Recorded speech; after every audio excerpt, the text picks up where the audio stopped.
Hello, मैं अरविंद शर्मा तैयारी कराता हूँ 10th 11th 12th और IIT जेईई के लिए मैथ और साइंस की। स्वागत है आपका हमारे प्यारे चैनल फिजियो और मैथ्स में। आज हम डिस्कशन करने वाले हैं एसिड बेस और सोल्ट्स के एक रिबूट प्रोग्राम हम दोबारा से लेकर आए हैं और इसमें हम चैप्टर का कंप्लीट डिस्क्रिप्शन देते हैं। तो आज इस चैप्टर की शुरुआत करते हैं। हो सकता है टॉपिक आपका थोड़ा लंबा जाए, लेकिन आपको देखना जरूर है ताकि आपको ये समझ में आए कि एग्जाम में किस टाइप के क्वेश्चन आते हैं या क्या क्या आ सकता है। हम ये चैप्टर कंप्लीट डिस्क्राइब करेंगे। ठीक, तो बात करते हैं एसिड से, जो इस चैप्टर का नाम है। एसिड से एसिड जो H+ आयन कंटेंट करता हो, या जब भी हम इसे पानी में डालें, जब भी किसी एसिड को पानी में डाला जाता है, वाटर के अंदर डिसोल्व किया जाए, तो हमें क्या देता है, H3O+ आयन प्रोड्यूस करता है। इसे हम क्या बोलते हैं, hydronium ion. Hydronium ion produce करे उसे हम एसिड कहते हैं। एसिड भी आपके दो टाइप के होते हैं, स्ट्रॉन्ग एसिड और एक आपका वीक एसिड। स्ट्रॉन्ग एसिड वो एसिड होता है जो पानी में घुलने के बाद, सोल्यूबल होने के बाद अपना H+ आयन पूरी तरह से डिसोल्व कर दे। एक एसिड वो एसिड होता है जो पानी में जाने के बाद H+ आयन को पूर्ण रूप से घोल देता है, अपने उसमें डिसोल्व हो जाता है। उसे हम बोलते हैं स्ट्रॉन्ग एसिड। ठीक है, H+ आयन डिसोल्व कंप्लीटली। ठीक, अगर हम वीक एसिड की बात करें, अगर H+ आयन पूरी तरह से डिसोल्व ही ना हो, H+ आयन पूरी तरह से डिसोल्व ही ना हो, मतलब कुछ ना कुछ H+ आयन उस एसिड में अभी भी है जो कि पानी के अंदर या किसी भी एक्वस सॉल्यूशन के अंदर डिसोल्व नहीं हुआ है, not dissolve completely, not dissolve completely. इसके एग्जांपल क्या है, HCl hydrochloric acid, H2SO4 sulphuric acid, इसके अलावा HNO3 nitric acid. Weak acid का एग्जांपल बताओ। वीक एसिड का example hydrogen cyanide, acetic acid और HCOOH फॉर्मिक एसिड। ये आपके किसमें, वीक एसिड में, ये आपके स्ट्रॉन्ग एसिड में। अगर हम इसे वाटर के अंदर डिसोल्व करने की कोशिश भी करते हैं, HCl ये आपका H+ आयन बनता है और Cn- आयन बनता है। क्योंकि H+ आयन पूरी तरह से डिसोल्व नहीं हो रहा है, H+ आयन पूरी तरह से डिसोल्व नहीं हो रहा है, इसका मतलब ये H+ आयन वापस HCN में कन्वर्ट होने की टेंडेंसी रखता है। ये इक्वेशन आपकी कुछ ऐसे लिखी जाएगी, मतलब ये आगे भी जा सकती है और पीछे भी जा सकती है, मतलब बैक एंड फोर्थ दोनों तरफ ये मूव करेगी। होमोजेनियस इक्वेशन है। अगर कोई भी आयन कंप्लीटली डिसोल्व नहीं होता तो वो अपनी जो ओरिजिनल फॉर्म थी आपकी रिएक्टेंट वाली, उसमें वो दोबारा आ सकता है। तो इस टाइप के इक्वेशन को हम क्या बोलते हैं, होमोजेनियस इक्वेशन, या ये हमारी पाई जाती है वीक एसिड के केस में। जबकि हम HCl की बात करें, HCl जब वाटर के अंदर डिसोल्व किया जाता है तो H3O+ आयन देता है और Cl- आयन प्रोड्यूस करता है। ओके, इसके बारे में हमने ये बेसिक चीजें हमने जानी। इसमें कौन कौन सा, हाइड्रोजन साइनाइड, एसिडिक एसिड और फॉर्मिक एसिड। अब बात करते हैं बेस की।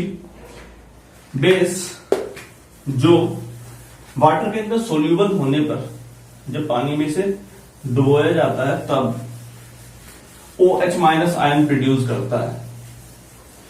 बेस पे जाने से पहले हम एक और चीज जान लेते हैं, पॉलीबेसिक एसिड। एक और जान लेते हैं, पॉलीबेसिक एसिड। एक हमारा रह गया, जैसे H2SO3, H2CO3। ये कुछ ऐसे सोल्ट होते हैं, ऐसे एसिड होते हैं जिनके अंदर जो H+ आयन है, जिनके अंदर H+ आयन जब रिएक्ट करते हैं तो एक हाइड्रोजन आयन जाता है वाटर के मॉलिक्यूल के साथ और दूसरा जाता है सोल्ट बनाने के लिए। पॉलीबेसिक एसिड यूज होते हैं तो जिसके इसके अंदर जो प्रेजेंट हाइड्रोजन आयन है, हाइड्रोजन के मॉलिक्यूल्स हैं, इसका एक हाइड्रोजन OH के साथ जाता है जो वाटर प्रोड्यूस करता है, और दूसरा हाइड्रोजन किसी सोल्ट को तैयार करने के लिए यूज होता है। इसका मतलब जो इससे सोल्ट तैयार होगा उसके पास कैसा नेचर होगा, एसिडिक नेचर होगा। जैसे Na2CO3 आपने देखा, ये आपका बेसिक नेचर है। लेकिन अगर हम NaHCO3 की बात करें, इसमें हाइड्रोजन कहां से आया, वो हाइड्रोजन यहां से आया था। तो ये हाइड्रोजन होने की वजह से ये आपका सोल्ट कैसा हो गया, एसिडिक नेचर का हो गया। पॉली बेसिक एसिड का काम होता है कि जब भी किसी दूसरे सब्सटेंस के साथ, किसी कंपाउंड के साथ रिएक्ट करते हैं तो बनने वाला जो सोल्ट होगा उसके अंदर एसिडिक नेचर आ जाएगा। ओके, अब हम बात करेंगे बेसिक की, बेस के बारे में। बेस जो पानी में डिसॉल्व होने के बाद OH माइनस आयन देते हैं। Base OH minus ion produce करते हैं when dissolve in water. OH minus ion produce करना होता है। इसमें हमने दो टाइप पढ़े थे, स्ट्रॉन्ग बेस और एक आपका वीक बेस। स्ट्रॉन्ग बेस इसके पहले की तरह, एसिड की तरह ही इसकी डेफिनेशन है। अगर OH माइनस आयन पूरी तरह से डिसॉल्व हो जाए, डिसॉल्व कंप्लीटली, तो आपका किसमें काउंट होगा, ये स्ट्रॉन्ग एसिड में।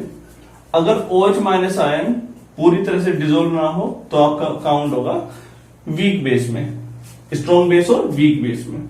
जैसे इसमें कौन कौन से होते हैं, सोडियम हाइड्रोक्साइड, पोटेशियम हाइड्रोक्साइड, या कैल्शियम हाइड्रोक्साइड। जो आपके एल्कली मटेरियल्स हैं उनकी बात करते हैं, मेटल्स की एल्कली जो होते हैं, मैग्नीशियम हाइड्रोक्साइड, इस केस में अमोनियम हाइड्रोक्साइड, और डाइमिथाइलअमीन,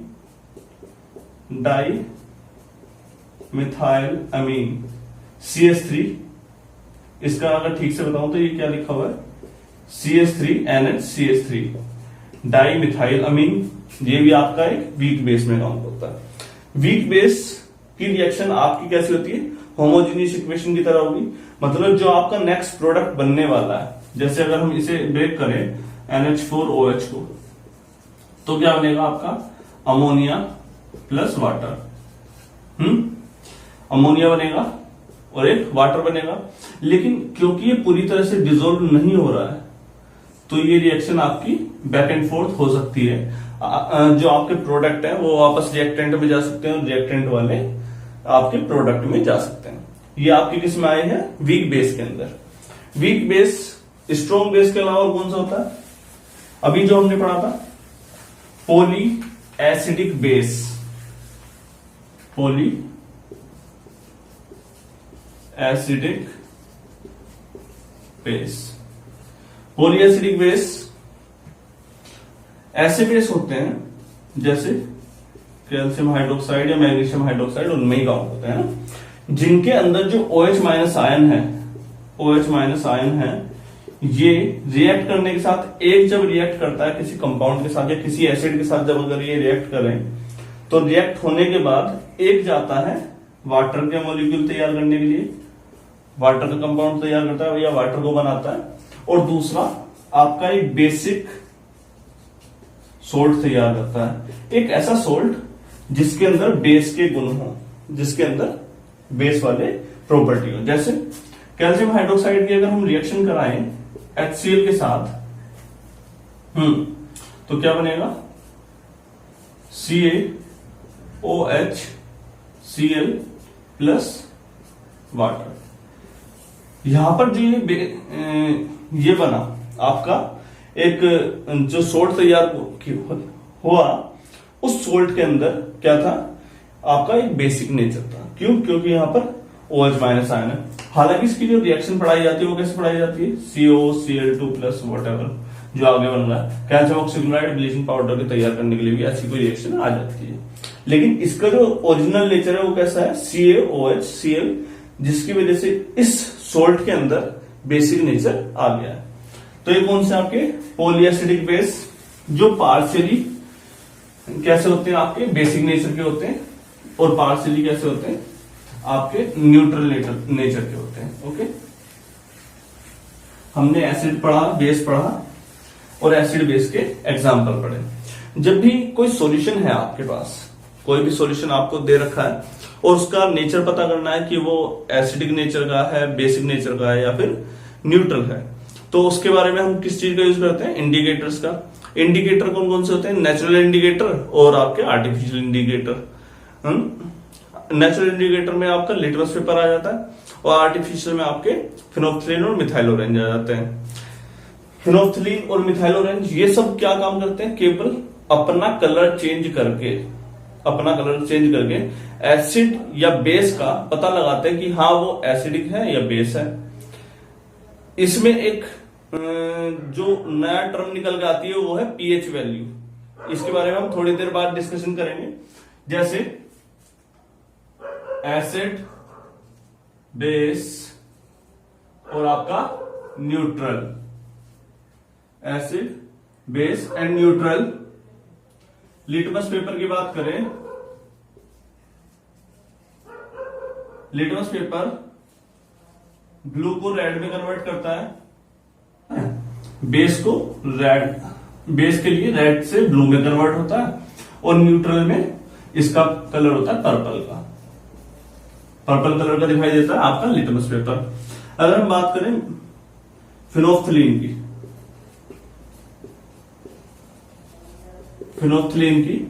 फिनोल्फ्थालीन आपका एसिड के केस में और न्यूट्रल के केस में, दोनों केसेस में कैसा होता है, कलरलेस। दोनों केसेस में कलरलेस होता है, और बेस के केस में केवल आपका पिंक कलर शो करता है। अगर हम बात करें मिथाइल ऑरेंज की, क्योंकि एसिड और बेस का, न्यूट्रल का पता लगाने में असमर्थ है आपका फिनोल्फ्थालीन, तो उस केस में हमारा एक नया इंडिकेटर आ जाता है, वो है आपका methyl orange. Methyl orange pink या रेड कलर आपका देता है एसिड के केस में। जब भी इसे हम एसिड में डुबोएंगे तो हमको क्या मिलेगा, पिंक या रेड कलर मिलेगा। बेस के केस में ये हमें येलो कलर देता है, जबकि न्यूट्रल सॉल्यूशन में या न्यूट्रल वाटर में आपका ये होता है ऑरेंज कलर का। यहां से हमें समझ में आया लिटमस पेपर, फिनोल्फ्थालीन और मिथाइल ऑरेंज ये अलग अलग है, लेकिन इन सब का वर्क क्या है, एक ही है। किसी भी एसिड, किसी भी सॉल्यूशन के एसिडिक, बेसिक और न्यूट्रल नेचर को पहचानना होता है। ओके, हम इससे आगे क्या पढ़ने वाले हैं, पीएच वैल्यू। किसी भी एसिड या बेसिक की, किसी भी एसिड की या बेस के अंदर हाइड्रोजन आयन कॉन्सेंट्रेशन के नेगेटिव लोगरिथमिक को हम क्या बोलते हैं, बेस कहते हैं, पीएच वैल्यू कहते हैं। जैसे कोई भी pH value equal to minus log H+। हमने तो एक नॉर्मल फॉर्मूला पढ़ लिया। H+ आयन कॉन्सेंट्रेशन जो लिया जाता है, या OH- आयन कॉन्सेंट्रेशन जो काउंट किया जाता है, वो किया जाता है मोल पर लीटर में, मोल पर लीटर में काउंट किया जाता है।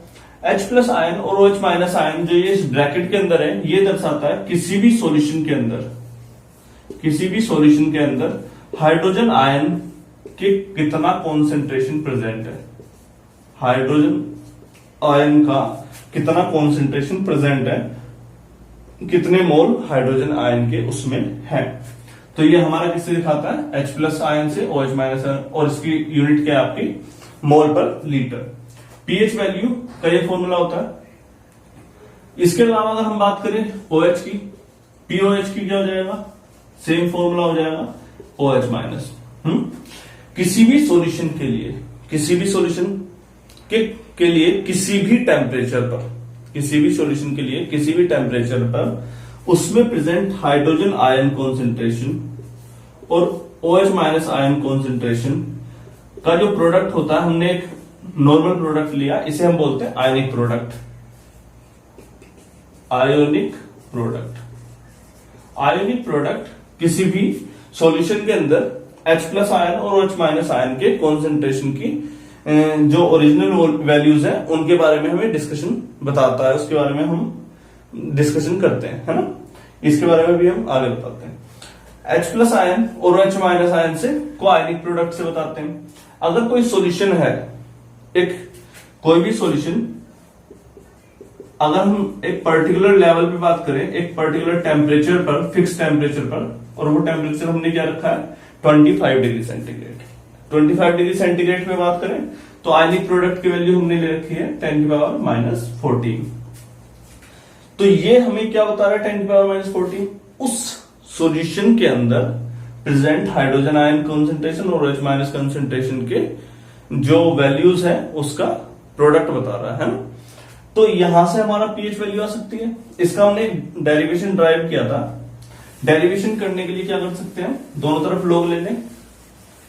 log लो जल्दी से, इसका log H प्लस प्रोडक्ट में है तो किस में जाएगा, ये सब में चला जाएगा। आपने फॉर्मूला पढ़ा होगा, log A into B equals to log A plus log B। ये हमने यही फॉर्मूला लगाया, इक्वल्स टू -14 log 10। ठीक है, अगर log लिया जाए x की पावर a का तो पावर वाली टर्म आगे आ जाती है, a log x हो जाता है। यही हमने किया है, -14 आगे आ गया है और log 10 यहां हो गया है ना। तो ये हमने क्या लिया है, इसका log ले लिया, क्योंकि यहां माइनस से माइनस इधर भेज दें, माइनस अगर हम इधर भेज दें तो हमारे पास इधर क्या आएगा, माइनस log h प्लस, यहां पे भी minus log OH minus equals to 14 log 10, क्योंकि हम 10 बेसिस पे log को काउंट करते हैं तो ये log 10 अपने आप हट जाएगा, यहां हमें लगाने की आवश्यकता भी नहीं थी, है ना। तो इस टर्म को क्या बोलेंगे, pH plus POH equals to 14। तो किसी भी सॉल्यूशन के लिए pH, उसमें प्रेजेंट हाइड्रोजन आयन कॉन्सेंट्रेशन की pH वैल्यू, उसमें present hydrogen ion hydroxide ion OH minus ion की pH वैल्यू, POH वैल्यू का सम कितना होता है 14। जैसे अगर हम इस पे हम न्यूमेरिकल करेंगे भी, इन दोनों का सम कितना है 14।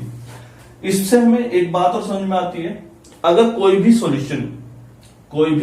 सॉल्यूशन ऊपर वाला थोड़ा सा अरेंज कर देते हैं, ओके, न्यूट्रल नेचर का है, कैसा है, न्यूट्रल नेचर का, तो उसमें pH की वैल्यू POH के इक्वल हो जाएगी और उन दोनों की वैल्यू इक्वल होने के बाद कितना आ जाएंगी 7, यहाँ 7 प्लस 7 इक्वल्स टू 14, अगर वो न्यूट्रल है।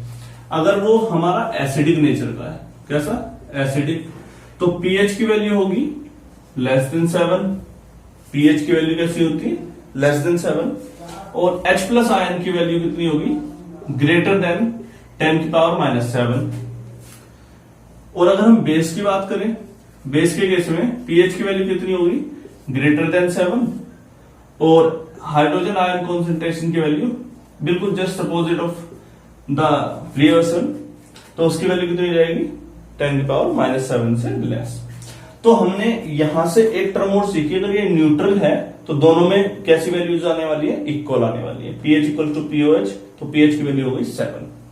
एसिडिक नेचर है तो pH की वैल्यू 7 से कम और H प्लस आयन 10⁻⁻7। बेस है तो pH की वैल्यू ग्रेटर देन 7 और H प्लस आयन 10⁻⁻7। ये बातें धीरे धीरे समझ में आना शुरू हो जाएंगी, अगर आपने इससे पहले वाले लेक्चर देखे तो ये इजीली समझ में आ रही होगी, है ना। तो हम इस टॉपिक पे आगे बढ़े, चलो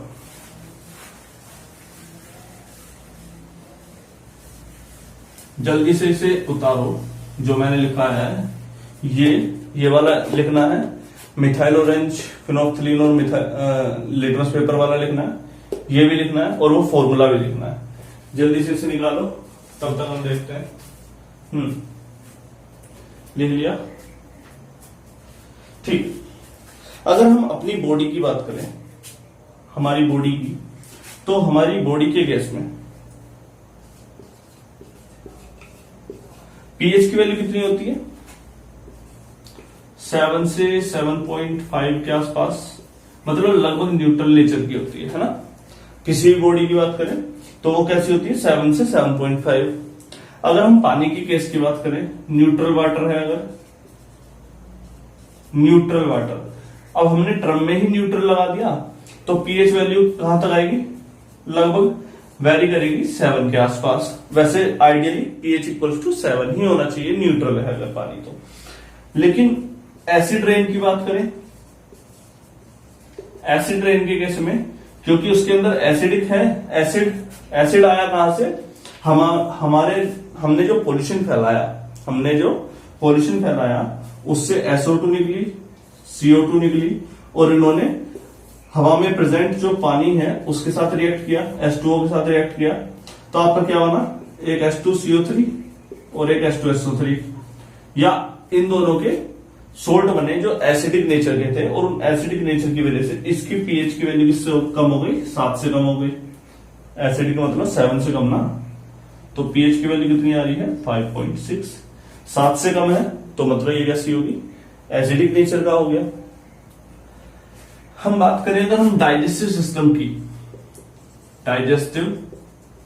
की अगर हम अपने बात करेंगे, जब भी हम कुछ खाना खाते हैं तो पेट में जाके वो एसिड क्रिएट करता है, एसिड बनाता है, जब तो हमारा खाना डाइजेस्ट होता है। और जब हिसाब से ज्यादा एसिड बन जाए तो हमें उसके लिए किसका यूज करना पड़ता है, एंटासिड का। और एंटासिड के रूप में हम किसको यूज कर लेते हैं, मिल्क ऑफ मैग्नीशिया या मैग्नीशियम हाइड्रोक्साइड। हम मिल्क ऑफ मैग्नीशिया या मैग्नीशियम हाइड्रोक्साइड का यूज कर लिया करते हैं अपने जो एसिडिक नेचर है उसको कम करने के लिए। चलो हम कुछ न्यूमेरिकल ले लेते हैं। ये बात समझ में आई है, एसिडिक रेन, इसकी वजह से सल्फर डाइऑक्साइड और कार्बन डाइऑक्साइड की वजह से जो हमने पोल्यूशन फैलाया उसकी वजह से एसिड रेन आती है। न्यूट्रल वाटर का ये होता है हमारी बॉडी का, ये डाइजेस्टिव सिस्टम के लिए मैग्नीशियम हाइड्रोक्साइड का यूज किया जाता है। ओके, न्यूमेरिकल लें तो न्यूमेरिकल लिखना शुरू करते हैं। At pH equals at 25 degree centigrade, लिखो numerical at 25 degree centigrade pH of a solution is 2 into 10 की पावर -9। Find its nature. इसका नेचर बताना है। नेचर का मतलब ये एसिडिक है, ये बेसिक है, क्या है। अब हमने अब तक तो पता चल गया होगा, जल्दी बताओ pH की वैल्यू कितनी दे रखी है, 2 into 10 की पावर -9 कितनी होनी चाहिए। इसमें H प्लस आयन कॉन्सेंट्रेशन कितना हो गया, हाइड्रोजन आयन कॉन्सेंट्रेशन 2 into 10 की पावर -9। अगर H प्लस आयन कॉन्सेंट्रेशन 10 की पावर -7 है तो क्या होता है वो, एसिड बेस या न्यूट्रल, ये तो न्यूट्रल है ना। अगर वो ज्यादा होता है H प्लस आयन से, ग्रेटर देन होता है 10 की पावर -7 से, तो क्या होता है वो, बेस या एसिड पक्का, ठीक। अगर वो H plus ion less than होता है 10 की पावर -7 से, तो किसकी तरह होता है, बिहेव करता है, बेस की तरह बिहेव करता है। अब ये होता है 2 into 10 की पावर -9, ये -7 से कम है, ये ज्यादा है, ये देख के बताओ जल्दी से मुझे। -7 से ज्यादा है, कम है, समझ में नहीं आ रहा। 2 into 10 की पावर -7, यहां पर 10 की पावर -2 ज्यादा है, तो 10 की पावर 2 नीचे ले आओ, कितना आया 0.02 into 10 की पावर -7, कितना है 0.02 into 10 की पावर -7। तो यहां तो 0.02 आ रहा है, यहां पर कितना आ रहा है 1 into 10 की पावर -7। तो ये वाली टर्म बड़ी हो गई, मतलब ये कैसा हो गया, इससे छोटा, इसका नेचर क्या हो गया, बेसिक। तो इस सॉल्यूशन का नेचर है बेस, ये आपके एक बेस की तरह बिहेव करेगा। नेक्स्ट न्यूमेरिकल ले, ये बात समझ में आई है, क्योंकि इसके H प्लस आयन कॉन्सेंट्रेशन की वैल्यू 10 की पावर -7 से कम है, तो ये किसकी तरह बिहेव करेगा, एक बेस की तरह बिहेव करेगा। चलो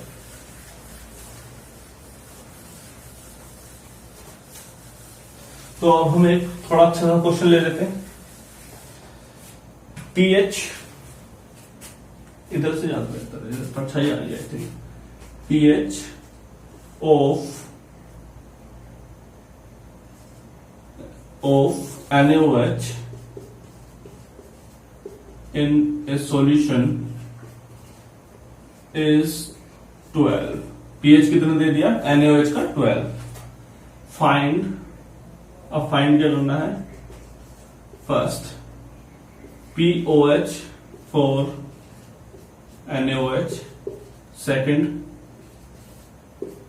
pH for HCl, third pH for H2SO4, four same molarity.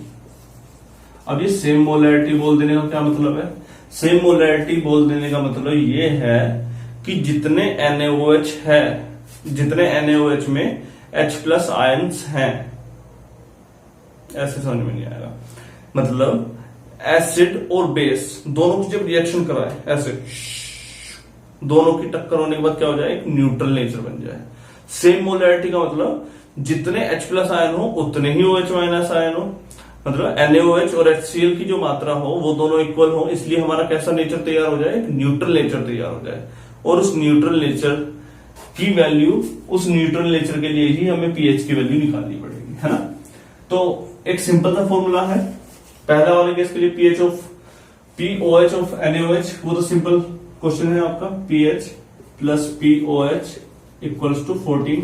ये सीधा सीधा फॉर्मूला लग जाएगा फर्स्ट केस के लिए। अभी हमने बताया pH की वैल्यू कितनी दी है 12 प्लस POH की वैल्यू 14। POH कितना आ जाएगा आपका 14 माइनस 12 2। तो हमने यहां से क्या निकाला, POH इक्वल्स टू 2। ये बात समझ में आई? POH कितना आया आपका 2, क्योंकि आपका POH, ये तो हमारा पहला केस हो गया, POH आपका 2 आया है, 2 आया है। जब हम HCl को उठाएंगे, HCl को उठाएंगे तो HCl के अंदर से क्या निकलेगा, HCl के अंदर से केवल H+ आयन तो निकलेगा, OH- आयन तो निकलेगा नहीं, है ना। तो H+ आयन की वैल्यू किसके बराबर होनी चाहिए, 12 के बराबर। अगर H+ आयन की कॉन्सेंट्रेशन, हम सेम मोलैरिटी पे बात कर रहे हैं, तो सेम मोलैरिटी पे H+ आयन जो होने चाहिए सेम मोलैरिटी के लिए, मतलब उसको न्यूट्रल करने के लिए, तो वो इसके इक्वल होने चाहिए, POH वैल्यू से निकाले गए OH के इक्वल होने चाहिए, OH- आयन इक्वल्स टू 10⁻²। क्या ये H+ आयन इसके इक्वल होने चाहिए या 12 के इक्वल होने चाहिए? कंफ्यूज, अब सॉरी कंफ्यूजन है ना। तो pH की वैल्यू कितनी दी है 10⁻12। अगर 10⁻12 का मतलब क्या दिया है, ये H+ आयन कॉन्सेंट्रेशन दिया है 10⁻12 का, तो क्या H+ आयन को न्यूट्रल करेगा? बिल्कुल नहीं करेगा ना। H+ आयन किसको न्यूट्रल करेगा, OH- आयन को। तो H+ आयन की वैल्यू किसके इक्वल हो जाएगी 10⁻² के। तो HCl के लिए pH वैल्यू कितनी हो गई 2 log 10, या pH वैल्यू आ गई आपकी 2, ठीक है। log तो आप log 10 लगाने की जरूरत नहीं है ना। pH वैल्यू कितनी आ गई 2 आ गई आपकी, है ना। log ले लो दोनों तरफ, अगर आपको समझ में नहीं आ रहा तो दोनों तरफ क्या ले लें, हम log ले लेते हैं। log H+ equals to -2 log 10, minus इधर आ जाएगा, minus log H+ equals to 2 log 10। जब हम log को pH में कन्वर्ट करेंगे तो क्या आ जाएगा, pH की वैल्यू 2। ये बात समझ में आई? ठीक है। अगर हम बात करें तो फर्स्ट केस हो गया, ये आपका सेकंड वाला केस हो गया, ये हमारा थर्ड केस की बात करते हैं। OH- आयन की वैल्यू है 10⁻², क्योंकि H2SO4 में हाइड्रोजन आयन कितने, 2 हैं, 2 H+ आयन है ना। तो H+ आयन का जो कॉन्सेंट्रेशन होगा वो भी तो डबल होगा। H प्लस आयन का कॉन्सेंट्रेशन वो भी तो डबल होना चाहिए ना इससे, तो वो कितना हो जाएगा 2 × 10⁻²। इसको न्यूट्रल करने के लिए जो OH है, जब यहाँ पर दो हाइड्रो H2 है तो इस ये न्यूट्रल कब करेगा, जब इसके पास दो OH हो तो हमने 2 की मल्टीप्लाई कर दी। लो अब हम log ले लेते हैं, log H plus equal to log 2 -2 log 10। ठीक है, अब माइनस इधर भेज दो जल्दी से, minus log H plus equals to 2 - log 2। ये क्या है आपकी pH वैल्यू है। तो H2SO4 के केस में, H2SO4 के केस में pH वैल्यू कितनी आ गई आपकी 2 - log 2। यहां पे सिर्फ एक ही बात समझने की थी कि जितने हाइड्रोजन आयन होंगे उतने ही वैल्यूज हमें OH- आयन की निकालनी पड़ेगी, जो आपका दूसरा नेचर का सॉल्यूशन होगा, चाहे वो NaOH हो, KOH हो या अमोनियम हाइड्रोक्साइड हो, कोई भी हो। ओके, ये क्वेश्चन समझ में आया है। ये तो एक सिंपल क्वेश्चन है। ठीक, अब हम आगे बढ़ते हैं pH से थोड़ा सा और आगे अपनी रिएक्शंस की ओर। ठीक है, तो नेक्स्ट शुरू करते हैं हम यहां पर reaction of acid with metal करते हैं। Okay, reaction of acid with metal और बेस विथ मेटल, वो भी हम देखेंगे। जब भी हम किसी एसिड की मेटल के साथ रिएक्शन कराते हैं तो हमारा क्या बनता है, एक मेटल सोल्ट बन जाता है NaCl प्लस हाइड्रोजन गैस निकल जाती है। ठीक है, अगर कोई हमारा वीक एसिड हो CH3COOH, तब भी आपका सेम रिएक्शन होगी, CH3COONA प्लस हाइड्रोजन गैस बाहर निकलेगी। ये तो आपकी सेम रिएक्शन है, हमने इससे पहले ही पढ़ रखी है, reaction of acid with metal, और बाकी सब पहले लेक्चर्स में हमने पढ़ रखे हैं, है ना। अगर रिएक्शन ऑफ, इससे पहले लिख लेते हैं, एसिड प्लस मेटल क्या बनता है, मेटल सोल्ट प्लस हाइड्रोजन। हमारे पास ये बना आपका, एसिड जब मेटल के साथ रिएक्ट करता है तो मेटल सोल्ट बनता है और आपका हाइड्रोजन गैस बाहर निकलती है, हाइड्रोजन आपकी गैस। ओके, एक्वस सॉल्यूशन, ये सॉलिड और आपका ये फिर से aqueous solution. Reaction of base with metal, metal के साथ अगर किसी बेस की रिएक्शन कराई जाए, हम एक बात जानते हैं क्या, कि किसी भी एसिड को तैयार कराने के लिए, किसी भी एसिड को तैयार करने के लिए नॉन मेटल के सोल्ट की आवश्यकता पड़ती है। जैसे HCl देखो या H2SO4 देखो, यहां पर देखो दूसरा आयन कौन सा है, Cl- आयन या SO4 2- आयन। ये दोनों कैसे हैं, नॉन मेटल के सोल्ट है। क्या है, नॉन मेटल के सोल्ट है। अगर हम किसी बेस की बात करें, जैसे NaOH सोडियम हाइड्रोक्साइड, तो यहां पर Na प्लस किसका सोल्ट है, एक मेटल का सोल्ट है, एक मेटल का सोल्ट है। अगर मैं आपसे कहूं कि एक रिएक्शन कराओ किसकी, base with metal, base with metal, आपने कहा करा देंगे सर, ठीक है कराओ। NaOH प्लस Na भी मेटल और NaOH भी मेटल। ये तो बड़ी दुविधा में फंस गए हम, क्या Na को Na से रिमूव करें और ये बोलते कि हमने नए वाले ने पुराने वाले को हटा दिया, ये तो हमारी इवेल्युएशन ही खराब हो गई है ना। तो उस केस में आती है हमारी बात एम्फोटेरिक मेटल्स की, एम्फोटेरिक मेटल्स की। ये ऐसे मेटल्स होते हैं जिनके ऑक्साइड के पास ऐसी प्रॉपर्टी होती है कि इसमें एसिडिक नेचर हो। ये एक ऐसे मेटल्स होते हैं जैसे जिंक और एल्यूमिनियम, आपने मैक्सिमम दो ही नाम सुने होंगे। ये ऐसे मेटल्स होते हैं जिनके ऑक्साइड के पास कैसे बिहेवियर होता है, ये इनके पास एसिडिक नेचर होने की प्रॉपर्टी होती है। इसलिए ये दोनों ही जिंक और एल्यूमिनियम बेस के साथ रिएक्ट कर पाते हैं। जैसे NaOH की रिएक्शन जब हम कराएं किसी जिंक के साथ तो क्या बनेगा, Na2ZnO2 प्लस हाइड्रोजन गैस। ये क्या बना आपका, सोडियम जिंकेट, सोडियम जिंकेट बना, क्योंकि यहां पर सोल्ट एक्वस सॉल्यूशन आएगा, ये सॉलिड आएगा, ये अगेन एक्वस गैस। तो ये सब मैंने ऑलरेडी बता दिया है, आप दोबारा से अपने आप तैयार कर लेना। ओके, अगर हम बात करें एल्यूमिनियम के केस में तो क्या बनेगा, NaAlO3, सोडियम एल्यूमिनेट बनेगा और हाइड्रोजन गैस बाहर निकलेगी। वैसे Na3AlO3 भी बनता है और NaAlO2 भी बनता है।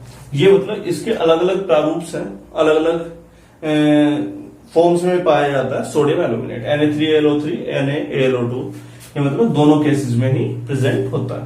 तो इसे आपको कंफ्यूजन में रहने की जरूरत नहीं पड़ेगी। ओके, तो सोडियम हाइड्रोक्साइड जब एल्यूमिनियम के साथ रिएक्शन करता है तो आपका सोडियम एल्यूमिनेट बनता है, NaAlO2, सोडियम जिंकेट बनता है। रिएक्शन हुई है आपकी मेटल और नॉन मेटल, जो एसिड और बेस की मेटल के साथ। अगर हम बात करें किसी भी मेटल कार्बोनेट की, किसके साथ, एसिड के साथ, मेटल कार्बोनेट विद एसिड, जैसे सोडियम कार्बोनेट, Na2CO3 की रिएक्शन कराए हम HCl के साथ तो क्या बनता है, मेटल का सोल्ट बनता है प्लस CO2 बनती है और प्लस H2O बनता है। Na2CO3 के HCl के साथ कराओ रिएक्शन, क्या बन रहा है, NaCl plus H2O plus CO2, यहां पे दो की मल्टीप्लाई करते हैं, 2NaCl plus H2O plus CO2, balance हो गई। बैलेंस करने में सबसे पहले उसमें पढ़ा रखी है। ओके, तो हमारा मेटल का सोल्ट बना प्लस कार्बन डाइऑक्साइड और प्लस वाटर बना। एक सवाल और आ जाता है, what happen when nitric acid react with egg cell.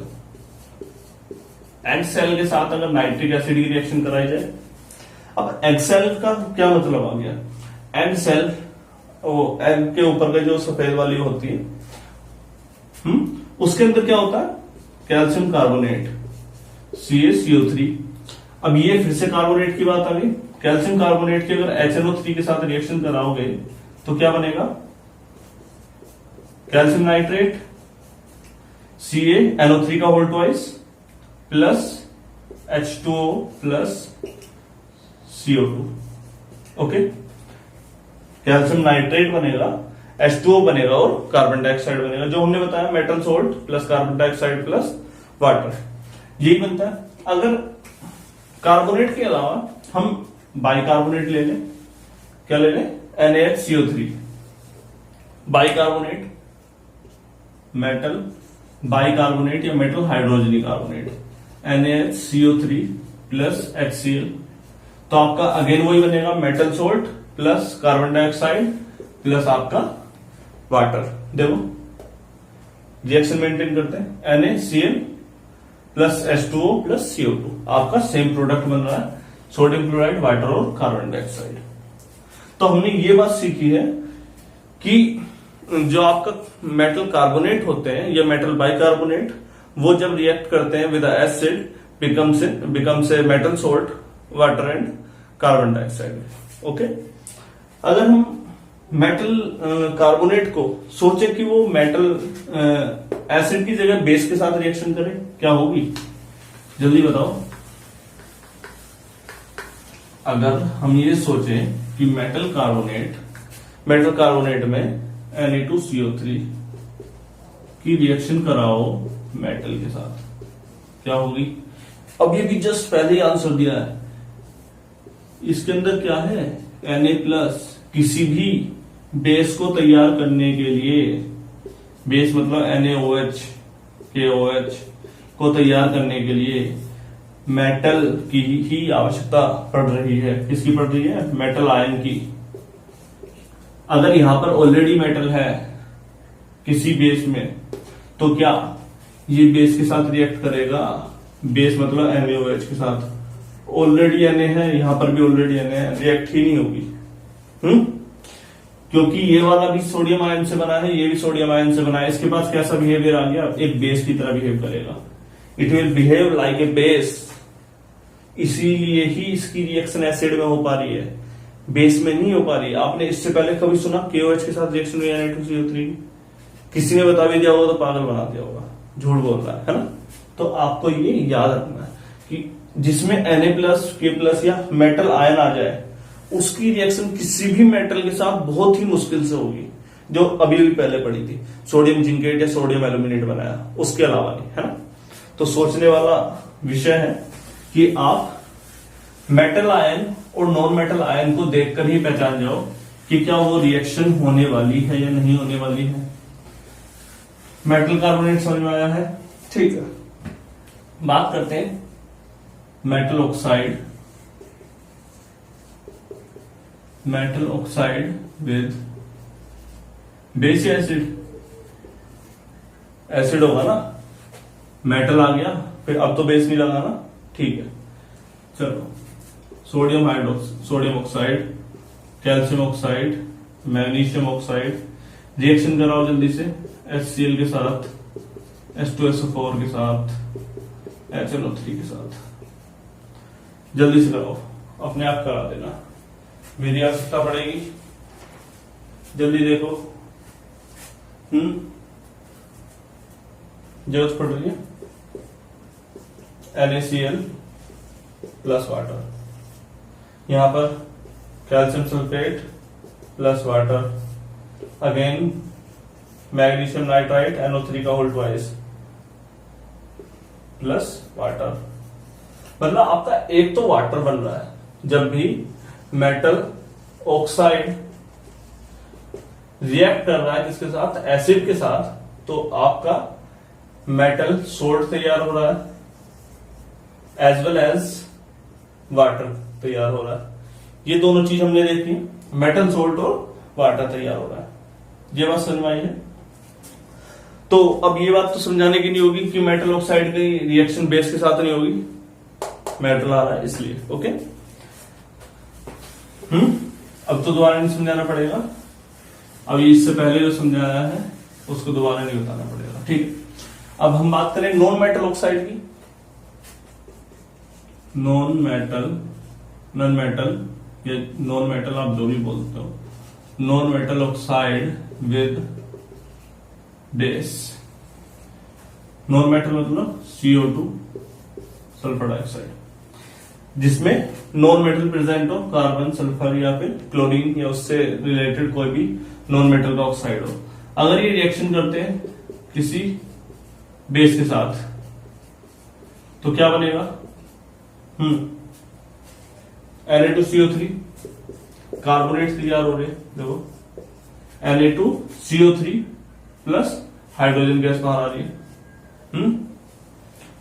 ठीक से इसे चेक करो, क्या बन रहा है आपका? मेटल कार्बोनेट और हाइड्रोजन गैस।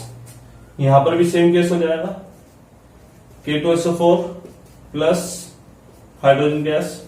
ये आप बैलेंस करनी तो बताने की जरूरत नहीं है, ऑलरेडी दो बार बता चुका हूं मैं, है ना? तो ये आप अपने आप बैलेंस करना। मेटल के कार्बोनेट बन रहा है या मेटल का जो सोल्ट है वो तैयार हो रहा है और आपकी हाइड्रोजन गैस बाहर आ रही है। ये बात तो याद रखने की जरूरत नहीं है, ठीक। मेटल ऑक्साइड हो गया। नॉर्मल सोल्ट मेटल ऑक्साइड हमने पढ़ लिया है। हम नॉर्मल सोल्ट पढ़ने वाले हैं, सोल्ट्स के बारे में कि टाइप्स ऑफ सोल्ट्स हमने हालांकि पढ़ रखे हैं, क्योंकि हम कंप्लीट डिस्क्रिप्शन देख रहे हैं तो सब कुछ पढ़ना जरूरी है ना? तो टाइप्स ऑफ सोल्ट में हमने सबसे पहला पढ़ा था नॉर्मल सोल्ट। इधर से लिखना शुरू करते हैं। नॉर्मल सोल्ट, नॉर्मल सोल्ट जो एक ही जैसे नेचर के एसिड या बेस से रिएक्ट करके बना हो, जैसे strong acid plus strong base हो, या वीक एसिड और वीक बेस हो। तो आपका जो सोल्ट तैयार होगा, जो आपका सोल्ट तैयार होने वाला है वो कैसा होगा, नॉर्मल सोल्ट होगा। जैसे HCl आपका स्ट्रॉन्ग एसिड है, NaOH आपका स्ट्रॉन्ग बेस है, तो आपका NaCl प्लस वाटर होना। जो आपका NaCl बना वो किस में आएगा, नॉर्मल सोल्ट में। इससे आप एसिडिक सोल्ट में काउंट नहीं कर सकते। इसके अलावा हम वीक एसिड या वीक बेस को भी लेके चल सकते हैं। वीक एसिड CH3COOH और ammonium hydroxide NH4OH, CH3COONH4 ammonium acetate, acetic acid plus ammonium hydroxide क्या बना आपका, अमोनियम एसीटेट बना है प्लस वाटर बना है। ये कैसा आपका नॉर्मल सोल्ट में काउंट होगा। इसका बिहेवियर इन दोनों का कैसा होने वाला है, न्यूट्रल। कैसे होने वाले, न्यूट्रल बिहेवियर के होने वाले हैं, क्योंकि सेम टाइप के आपके एसिड और बेसिक के, एसिड और बेस वाले नेचर से बने। इसके बाद हम पढ़ने वाले थे एसिडिक सोल्ट। एसिडिक सोल्ट हमने इस लेक्चर के सबसे शुरुआत में एसिडिक सोल्ट पढ़ाया था। ये तैयार होता है पॉली बेसिक एसिड की हेल्प से। पॉली बेसिक एसिड का एग्जांपल क्या दिया था हमने, H2CO3 और H2SO3। जब भी कोई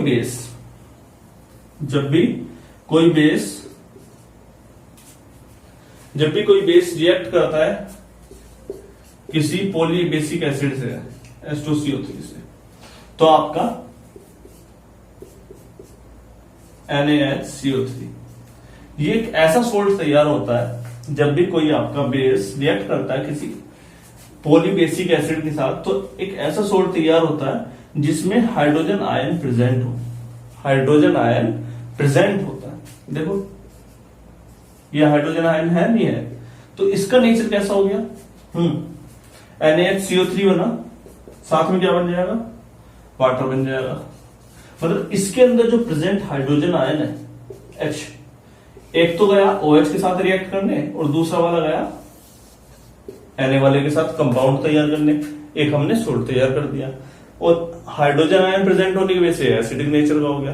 तो इस टाइप से जो सोल्ट तैयार होते हैं उसे हम क्या बोलते हैं, एसिडिक सोल्ट बोलते हैं। ओके, ये बात तो समझ में आई होगी इजीली। टाइप्स ऑफ सोल्ट का जो हमारा लेक्चर है वो आप सर्च करो हमारे फिजी मैजी के पेज पे जाके और आपको दिखाई देगा, है ना। बेसिक सोल्ट, बेसिक सोल्ट जिसके अंदर कुछ ना कुछ बेसिक नेचर हो, ये तैयार कैसे होता है, पॉली एसिडिक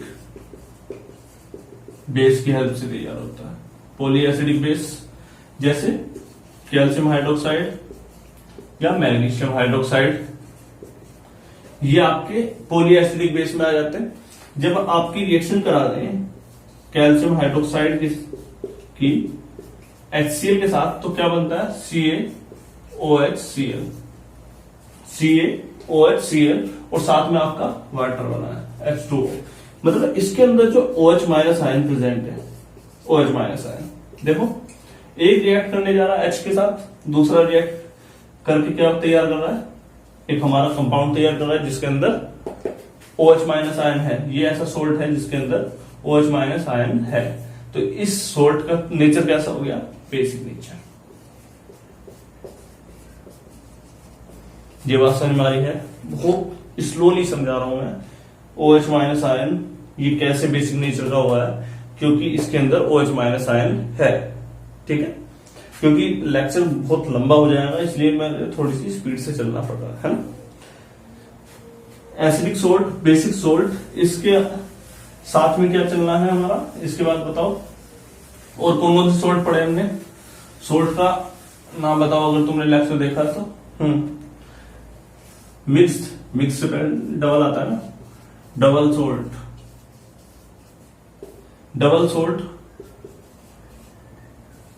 टू और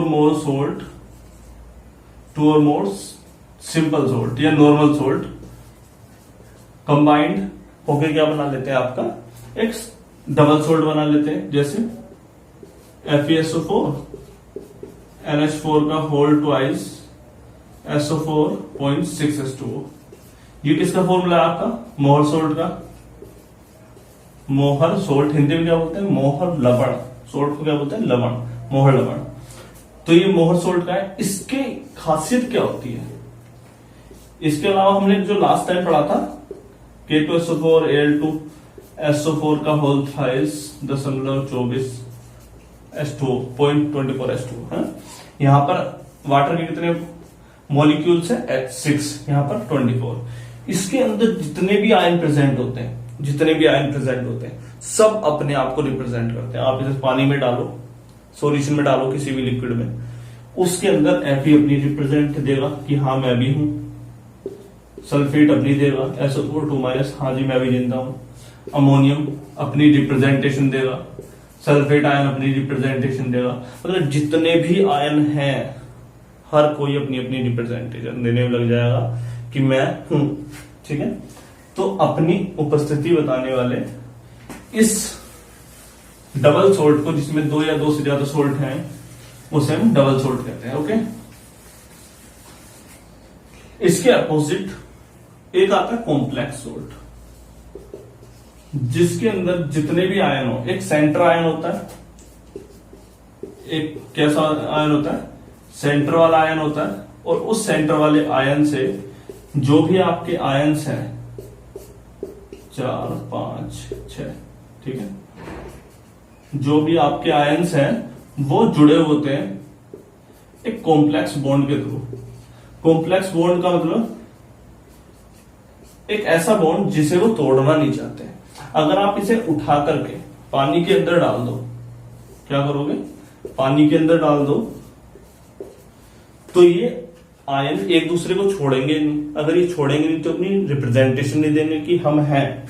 तो अगर ये रिप्रेजेंटेशन नहीं देंगे तो हमें पता कैसे चलेगा कि वो सोल्ट किस बिहेवियर का है? क्योंकि उसके सोल्ट अपना पता ही नहीं दे रहे, तो वो उस टाइप के सोल्ट जिसके आयंस अपने आप को रिप्रेजेंट नहीं कर रहे या अपने आप का पता नहीं बता रहे, किसी भी सॉल्यूशन में कॉम्प्लेक्स सोल्ट में काउंट किया जाता है। यहां पर ये स्ट्रांगली बाउंडेड है, इसलिए एक दूसरे को नहीं छोड़ रहे।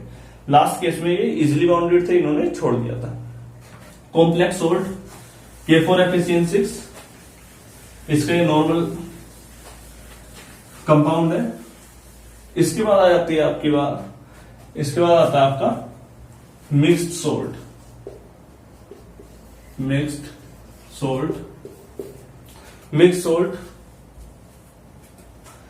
सोल्ट जिसमें वन कैटायन हो।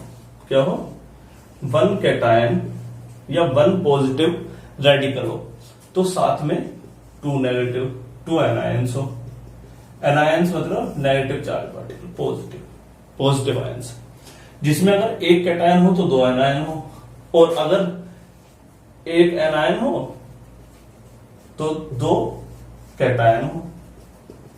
तो ये किसमें आता है? आपका मिक्स सोल्ट में। जैसे कैल्शियम ऑक्सीक्लोराइड CaO2, यहां देखो एक पॉजिटिव, और इसको अगर ठीक से लिखा तो क्या लिखा हुआ है?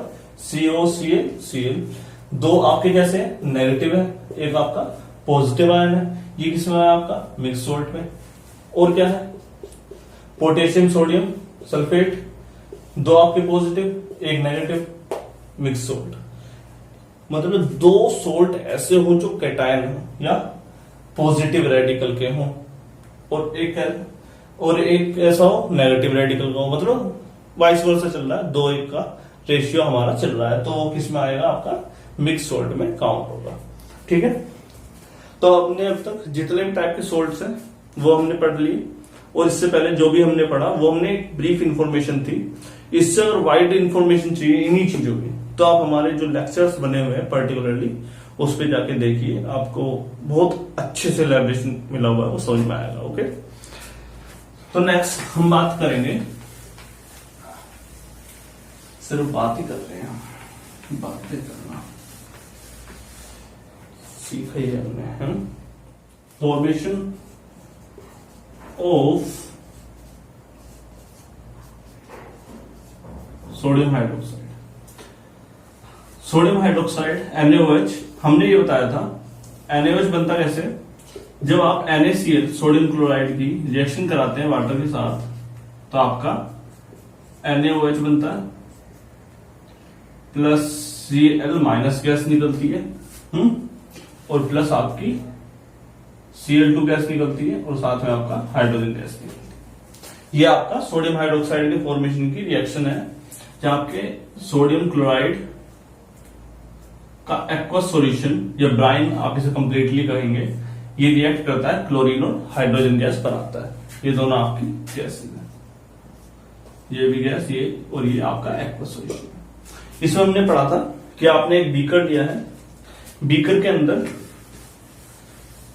एक बीकर जिसके अंदर आपने ब्राइन सॉल्यूशन भर रखा है। क्या ब्राइन? ये क्या होता है?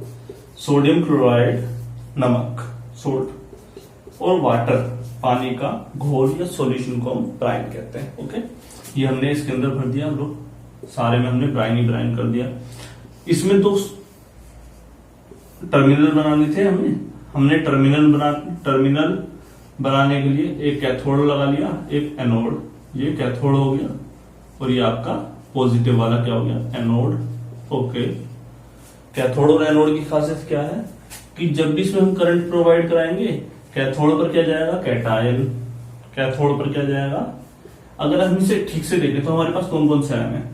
Na+, Cl-, इसे ठीक से वो क्या आ रहा है? H+ और OH-। जिनके पास प्लस आयन होते हैं उन्हें हम क्या बोलते हैं? कैटायन। माइनस आयन वालों को क्या बोलते हैं? एनायन। तो कैथोड पर कौन जाएगा? कैटायन। एनोड पर कौन जाएगा? एनायन।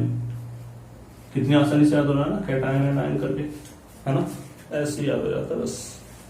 तो कैथोड पर कैटायन और एनोड पर एनायन। क्योंकि Na+ डिसोल्व नहीं होता, Na+ डिसोल्व नहीं होता,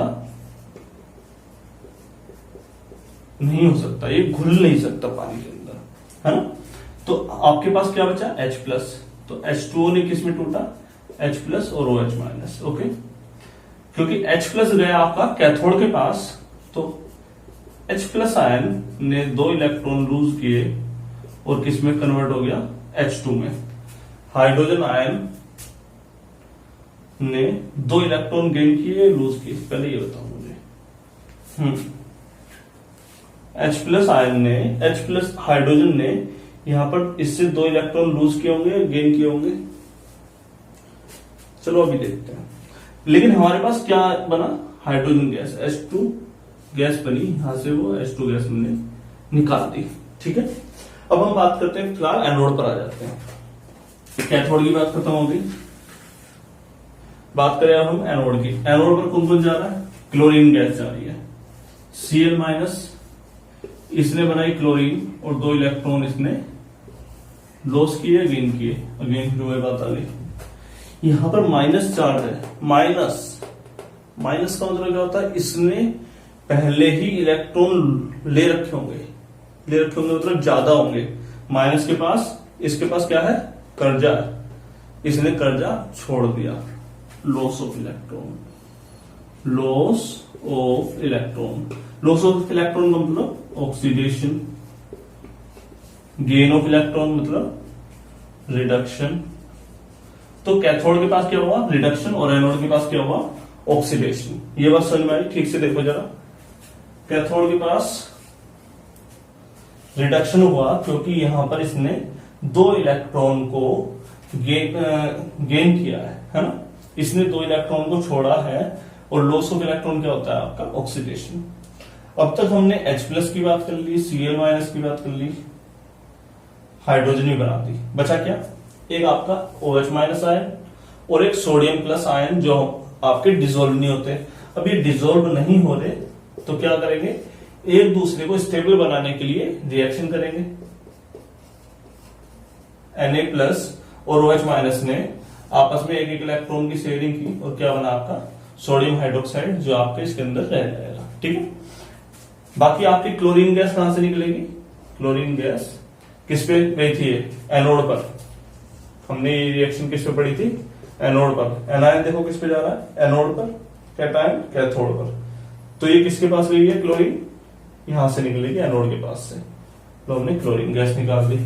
अब जब ये लास्ट में कंप्लीट हो जाएगा तो उसके बाद हमें जो भी अपना आउटपुट निकालना है वो हम यहां से निकाल लेंगे। आउटपुट में क्या क्या है हमारे पास? सोडियम हाइड्रोक्साइड आई, वो हमने यहां से निकाल लिया। ब्राइन का सॉल्यूशन अगर हमें चेंज करना है वो भी हम इधर से निकाल लेंगे। क्लोरीन गैस और हाइड्रोजन गैस हम ऊपर से निकाल लेंगे। ये हमारा एक सिंपल तरीका था सोडियम हाइड्रोक्साइड को समझने का, है ना। इसकी रिएक्शन तो कराने की जरूरत नहीं है। सोडियम हाइड्रोक्साइड एक बेस है और बेस की काफी सारी रिएक्शन हम पढ़ चुके हैं, है ना। इसके बाद बात करते हैं ब्लीचिंग पाउडर की। ब्लीचिंग पाउडर फॉर्मूला क्या होता है? CaOCl2 या फिर CaOCl और Cl। कैल्शियम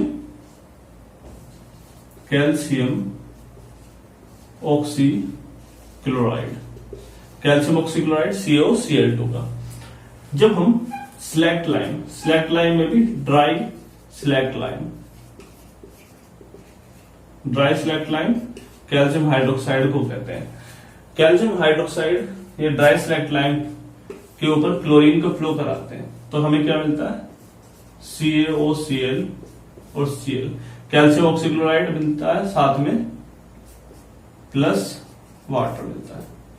कैल्शियम ऑक्सीक्लोराइड आपका क्या है? आपका ब्लीचिंग पाउडर है। ब्लीचिंग पाउडर किस लिए यूज किया जाता है? As a oxidising agent use किया जाता है। या ब्लीचिंग पाउडर तो आपने पहले भी सुन रखा होगा, ब्लीच जो वर्ड है टेक्सटाइल इंडस्ट्री में, कपड़े की इंडस्ट्री में यूज ज्यादा होता है ना। ये आपका सिंपल फॉर्मेशन है। जब हम स्लैक्ट लाइम के ऊपर क्लोरीन को फ्लो कराते हैं तो आपकी कैल्शियम ऑक्सीक्लोराइड ब्लीचिंग पाउडर बनता है और आपका वाटर एज एन एक्सट्रैक्शन बाहर निकलता है, दूसरा मतलब साइड प्रोडक्ट के रूप में आपका बाहर निकलता है। ठीक है, ब्लीचिंग पाउडर के बाद आती है बात बेकिंग सोडा की। Baking soda formula NaHCO3, sodium bicarbonate या सोडियम हाइड्रोजनी कार्बोनेट। ठीक है, सोडियम हाइड्रोजनी कार्बोनेट या सोडियम बाइकार्बोनेट, ये हमने देखा। ये बना कैसे होगा?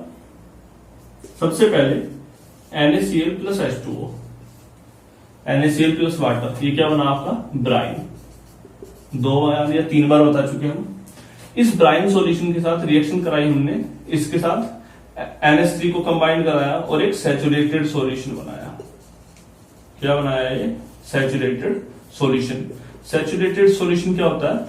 वो सॉल्यूशन जिसके अंदर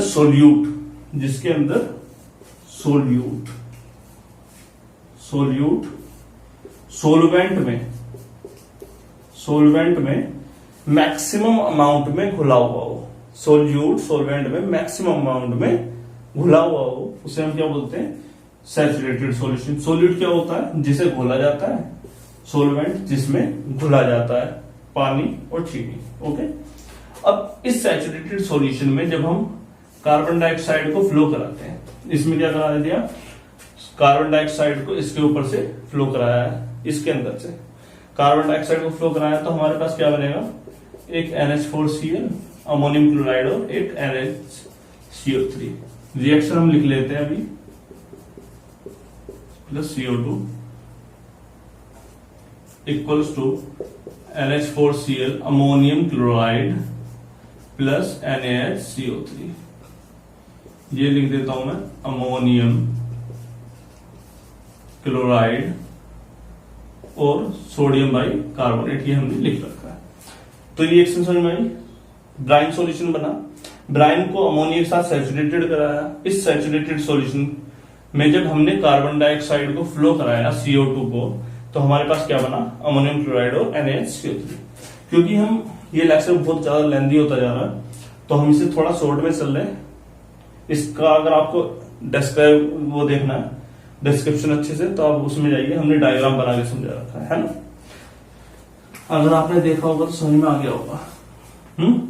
baking soda, baking soda NaHCO3 होता है। बेकिंग सोडा का यूज हम किस में करते हैं, वॉशिंग सोडा को प्रोड्यूस करने में करते हैं। जब हम NaHCO3 को हीट अप करते हैं 100 डिग्री सेंटीग्रेड पर, 100 डिग्री सेंटीग्रेड पर गर्म करना है। गर्म करने का सिंबल कुछ ऐसा होता है, त्रिभुज बना देते हैं। गर्म कर दिया हमने, है ना, हीट अप कर दिया, तो क्या बनता है, sodium carbonate plus water plus carbon dioxide gas. अब तक तो ये रिएक्शन रट गई होंगी कि क्या बन रहा है, सोडियम कार्बोनेट। जब सोडियम कार्बोनेट Na2CO3 का रिक्रिस्टलाइजेशन होता है, और रिक्रिस्टलाइजेशन कैसे होता है, वाटर के 10 मॉलिक्यूल के साथ रिक्रिस्टलाइजेशन, वाटर के 10 मॉलिक्यूल के साथ ये पूरी तरह से कंबाइंड हो जाता है, पॉइंट टू NH2O। अब ये रिक्रिस्टलाइजेशन होता क्या है, रिक्रिस्टलाइजेशन होता है पुराने बॉडी स्ट्रक्चर का टूट करके एक नए बॉडी स्ट्रक्चर का बनना, रिक्रिस्टलाइजेशन होता है। ठीक है, जैसे ये आपकी बॉडी है, इसको आपने मेल्ट कर दिया, एक गोल शेप में बदल दिया, मतलब अब ये ऐसा है, फिर ये गोल शेप का होगा। इसने इस शेप बॉडी स्ट्रक्चर को बदल करके कैसी ऐसी बॉडी स्ट्रक्चर अपना ली, रिक्रिस्टलाइजेशन। बॉडी स्ट्रक्चर का, बॉडी के इंटरनल पार्ट्स का बदल जाना, पूर्ण रूप से बदल जाना, रिक्रिस्टलाइजेशन। तो Na2CO3 में 10H2O एक्स्ट्रा ऐड हो गए, तो आपका बॉडी स्ट्रक्चर तो बदल ही गया होगा, ये देख के पता चल रहा है। इसमें वाटर के कितने मॉलिक्यूल होते हैं, 10। ठीक, तो इसको हमने क्या बोला, वॉशिंग सोडा, वॉशिंग सोडा, धावन सोडा हिंदी में कहते हैं इसे, बेकिंग सोडा या खाने का soda. Baking soda used in the kitchen, kitchen में जो पकौड़ा वगैरह बनाते हैं, बुक में लिखा हुआ है, तो उसमें यूज होता है ना। एज एन एंटासिड यूज होता है, जो आपके एसिड बन जाता है पेट में, उसके केस में आप बेकिंग सोडा का यूज करते हैं, NaHCO3 का। वॉशिंग सोडा, वॉशिंग के केस में यूज होता है टेक्सटाइल इंडस्ट्री में। तो इनको तो याद करवाने की जरूरत ही नहीं है, आपको इजिली याद हो जाएंगे। वॉशिंग सोडा हो गया, बेकिंग सोडा हो गया, and the last one is plaster of Paris, plaster of Paris. Plaster of Paris क्या होता है, CaSO4 डॉट, इसका फॉर्मूला लिख लो, कैल्शियम सल्फेट डॉट ½ नाम क्या है, कैल्शियम सल्फेट हेमीहाइड्रेट। इससे पहले जो हमने लिखा था Na2CO3 डॉट 10H2, इसका केमिकल नाम क्या था, sodium carbonate Deka hydrate. Okay, hydrate हम वाटर के लिए यूज करते हैं, डेका मतलब 10, इसमें हेमी का मतलब आधा वाटर का मॉलिक्यूल। जब हम जिप्सम को, ये तो लिख लिया होगा, ठीक है, जब हम जिप्सम को, ये है आपका calcium sulphate dot 2H2O, gypsum को हीटअप करते हैं 125 डिग्री सेंटीग्रेड पर या 387 केल्विन पर। इसको अगर डिग्री सेंटीग्रेड में कन्वर्ट करना है तो 273 ऐड करना होता है ना। तो इसको हीटअप करते हैं इस टेम्परेचर पर in the absence of organic fuel, in the absence of organic fuel. तो किस में कन्वर्ट हो जाता है, calcium sulphate dot ½ plus 3/2 H2O। इसे मैं अपने आप मेंटेन कर लेना। ओके, तो ये क्या बना आपका प्लास्टर ऑफ पेरिस।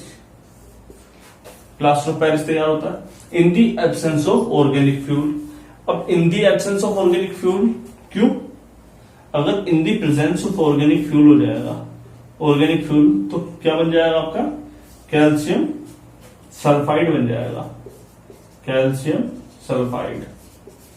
और जिसकी हमें यूजफुलनेस है नहीं, हमें जरूरत किसकी है, कैल्शियम सल्फाइड और हाफ होगी। इसका यूज हाथों की हड्डियां जब टूट जाती है तो उसका प्लास्टर जोड़ने के लिए यूज करते हैं, चाय के कप बनाने के लिए इस्तेमाल किया जाता है। ये 2-3 नॉर्मल केसेस है, आप याद कर लेना। तो आज के लिए रिबूट में इतना ही। अगर आपकी डिमांड आएगी तो हम इसे एक बार और अच्छे से डिस्क्राइब कर देंगे, ठीक है। तो मेहनत करिए, आगे बढ़िए, गुड लक।